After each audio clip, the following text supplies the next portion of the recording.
Assalamualaikum warahmatullahi wabarakatuh. Perkenalkan, saya Juniatun Nazila dengan NIM F1 C4200009. Saya merupakan mahasiswi dari program studi biologi Fakultas Sains dan Teknologi Universitas Jambi. Video kali ini dibuat untuk memenuhi salah satu tugas ujian akhir semester saya, yakni mata kuliah Morfologi Tumbuhan, yang mana mata kuliah ini diampu oleh Bapak Ade Adriadi, SSI, MSI. Yuk langsung saja kita memasuki pembahasan materinya.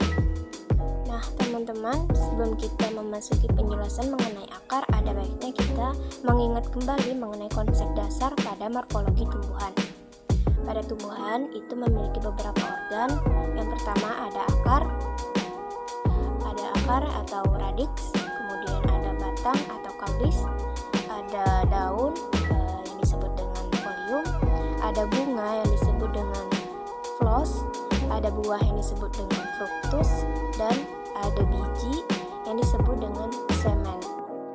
Nah, pada akar tumbuhan atau yang disebut dengan radix ini merupakan bagian paling bawah sumbu tumbuhan yang selalu berada di dalam tanah dan arah tumbuhnya menuju pusat bumi dan selalu menjauhi cahaya. Nah, teman-teman, berikutnya ada bagian dari akar. Yang pertama ada leher akar atau pangkal akar atau yang disebut dengan colum, yakni berbatasan langsung antara sumbu batang yang ada di atasnya.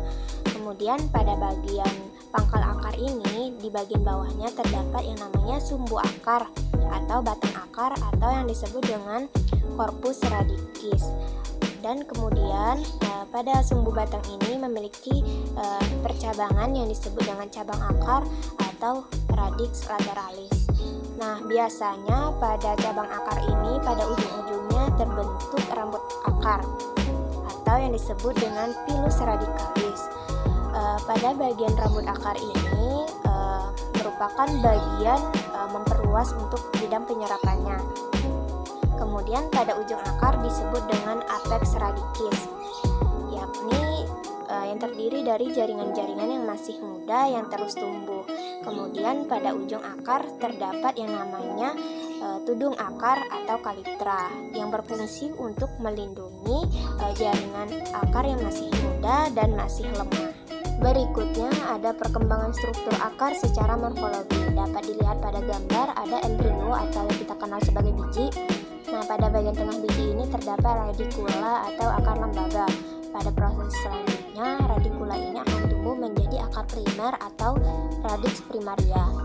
Nah, selanjutnya radix primaria ini akan terus tumbuh menjadi akar tunggang pada tanaman yang telah dewasa yang dapat kita temui pada tanaman dikotil. Nah, pada proses sistem pertumbuhan akar serabut, yakni apabila akar lembaga itu mati dan akan terbentuk yang namanya percabangan akar yang tumbuh melalui pangkal batang, yang dapat kita temui pada tanaman monokotil. Kemudian ada ciri khusus struktur akar tunggang, yakni yang dapat menyimpan cadangan makanan yang disebut dengan storage roots. Kemudian ada fungsi dari akar itu sendiri. Yang pertama, akar itu sebagai pondasi untuk berdirinya batang pohon. Yang kedua, sebagai tempat menyerap air dan segala unsur hara ataupun nutrisi yang ada di dalam tanah. Yang ketiga, sebagai tempat menyimpan makanan dan untuk proses pertumbuhannya. Kemudian ada sifat akar. Yang pertama, akar itu selalu mengalami pertumbuhan dan perubahan ukuran secara bertahap dan konsisten.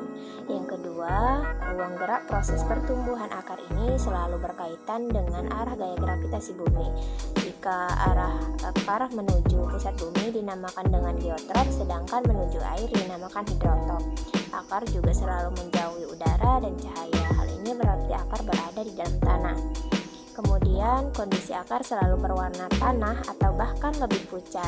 Hal ini karena akar tidak mengalami proses fotosintesis. Kemudian pada ujung bagian akar juga selalu berbentuk meruncing. Hal ini bertujuan untuk menembus tanah. Kemudian ada jenis akar. Pada sebelumnya juga dijelaskan bahwa akar itu memiliki dua jenis perakaran. Yang pertama ada akar tunggal tunggang yang dapat kita temui pada tanaman dikotil, dan akar serabut yang dapat kita temui di tanaman monokotil. Perbedaan dari kedua akar ini yakni pada akar primernya. Jika pada akar tunggang, akar primernya itu terlihat dengan jelas, sedangkan pada akar serabut, akar primernya berukuran sama dengan akar lateralnya. Kemudian ada beberapa contoh akar tunggang yang sedikit bercabang. Yang pertama ada fusiformis atau bentuk tombak, yakni pangkal akarnya besar dan meruncing pada bagian ujungnya. Hal ini diakibatkan dari adanya penimbunan cadangan makanan. Contoh tanaman yang dapat kita temui yaitu pada tanaman wortel dan lobak. Kemudian yang kedua ada napiformis, yakni bentuknya seperti gasing, yaitu pangkal akarnya besar membulat. Kemudian pada cabang akarnya terdapat akar serabut yang hanya terdapat pada bagian ujung akar yang bagiannya sempit dan meruncing.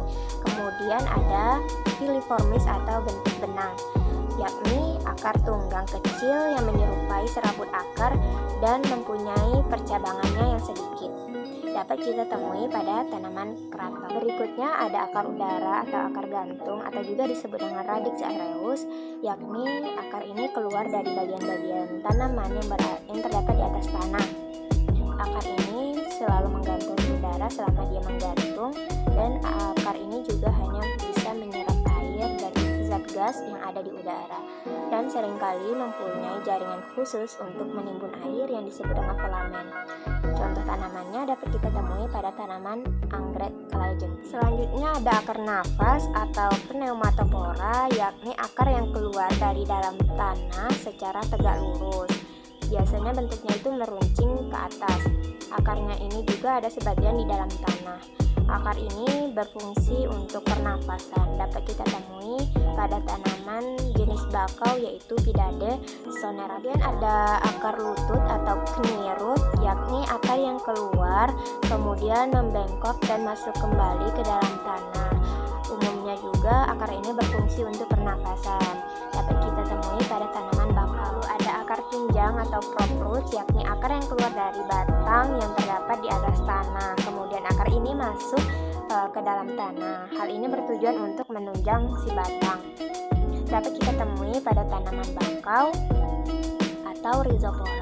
Kemudian ada bentuk akar yang menyusun dari sistem perakaran serabut. Yang pertama ada bentuk benang, yakni sistem perakarannya yang menyusun kecil-kecil layaknya seperti benang. Dapat kita temui pada tanaman padi.